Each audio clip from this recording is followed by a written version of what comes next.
नमस्कार, मी सौरभ कोरटकर. जयम विशेषमध्ये आपल्या सगळ्यांचं स्वागत. शेतकऱ्यांच्या कर्जमाफीसाठी उच्चस्तरीय समिती आता गठीत करण्यात येणार आहे. येत्या 6 महिन्यात ही समिती आपला अहवाल सादर करेल. प्रवीण परदेशींच्या अध्यक्षतेखाली ही समिती स्थापन करणार आहे. 9 सदस्यीय समिती स्थापन करण्यात येते. समिती सरकारला शिफारसी देणार.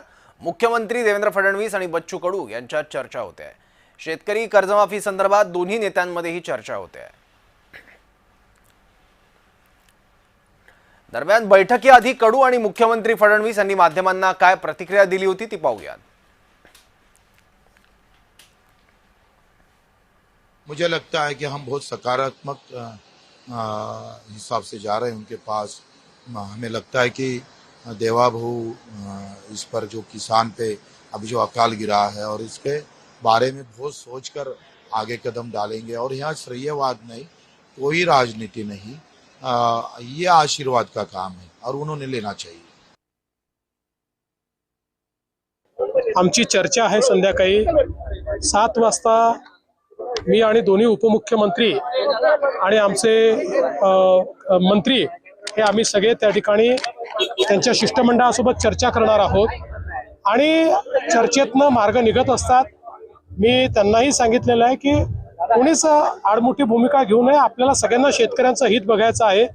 आम्ही शेतकऱ्यांच्या हिताच्या बाजूनेच आहोत. त्यामुळे त्यातनं जो काही चांगल्यातला चांगला मार्ग काढता येईल तो काढण्याचा प्रयत्न हा या बैठकीत आम्ही करू. तर बच्चू कडू यांच्या मंचावर मनोज जरांगे काय म्हणालेत पाहूयात. आता टप्पा कसा असला पाहिजे आणि आंदोलनाची भूमिका काय असली पाहिजे. टाकलेलं सरकारचं षड्यंत्र डाव कसा मोडायचा तो प्रति डावानच मोडावं लागेल तरच आपण यशस्वी होऊ. आपण मात्र आता नागपूरकडे निघलं पाहिजे म्हणून आम्ही आलो. आम्हाला तुमचं मुंबईचं ठरलेलं माहित नाही. बैठक ठरली का काय त्याचा आम्ही आणि त्याच्यात मी पडणार पण. तर राज्यातले शेतकरी कर्जमाफीची मागणी का करतायत त्यामागची कारणं आपण जाणून घेऊयात. देशातील शेतकऱ्यांचं थकीत कर्ज आहे 33,50,000 कोटी.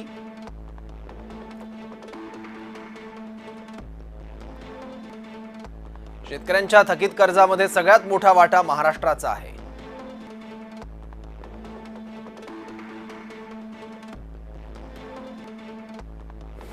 महाराष्ट्रातील शेतकऱ्यांकडील थकीत कर्ज 7,388,000 कोटी आहे.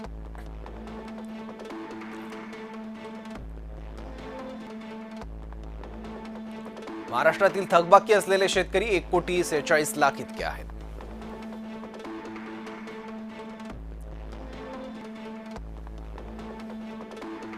देशातील थकीत कर्जापैकी 22% कर्ज एकट्या महाराष्ट्राचं आहे.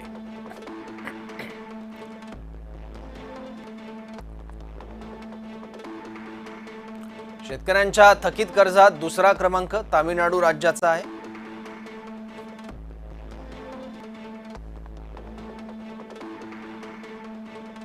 महाराष्ट्राचं थकीत कर्ज आहे तामिळनाडूच्या कर्जाच्या दुपटीपेक्षाही जास्त आहे.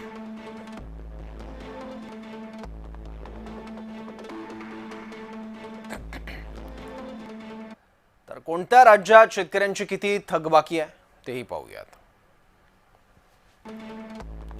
महाराष्ट्रात थकबाकीदार शेतकरी आहे 1.46 कोटी. थकबाकी आहे 7.38 लाख कोटींची.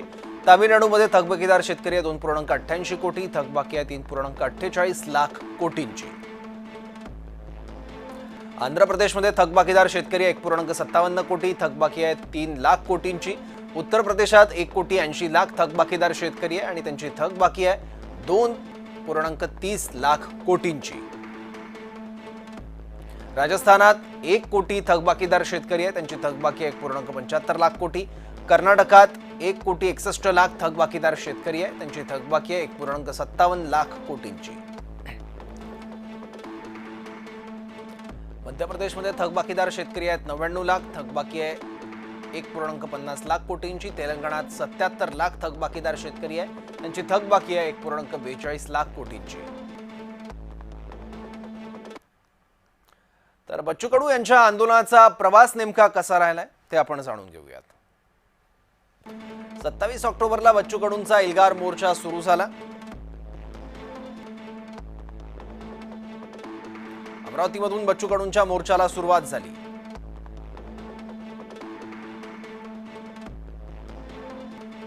28 ऑक्टोबरला बच्चू कडूंचा मोर्चा नागपुरात दाखल झाला. मोर्चेकऱ्यांनी नागपूर वर्धा महामार्ग रोखला.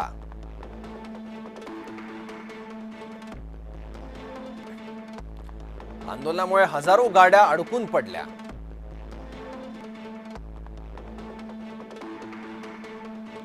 काही वाहनं 24 तास महामार्गावर अडकली.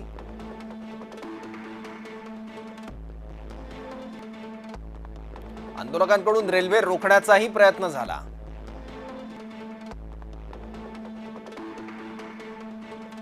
सरकारकडून बच्चू कडूंना चर्चेसाठी आमंत्रण देण्यात आलं.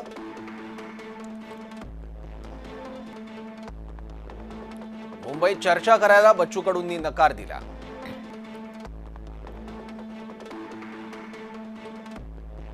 एकोणतीस ऑक्टोबरला उच्च न्यायालयाकडून याची दखल घेण्यात आली.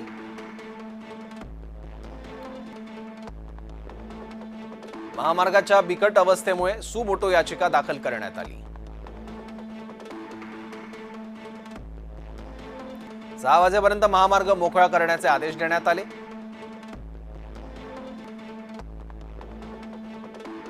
संध्याकाळी आंदोलकांकडून महामार्ग मोकळा करण्यात आला.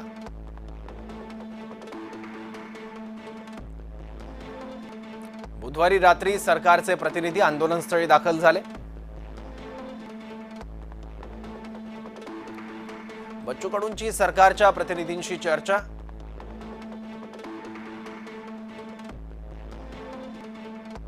गुरुवारी मुंबईतील बैठकीसाठी कडूंचा होकार.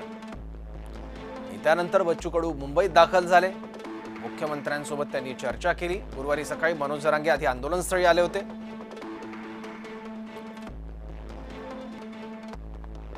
जरांगेंची भेट घेऊन बच्चू कडू मुंबईच्या दिशेने गेले.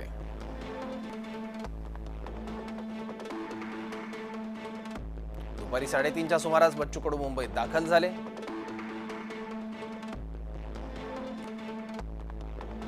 संध्याकाळी 7 वाजता मुख्यमंत्र्यांसोबत बैठक पार पडली आणि या बैठकीनंतर एक समिती स्थापन करण्याचा निर्णय झाला आहे.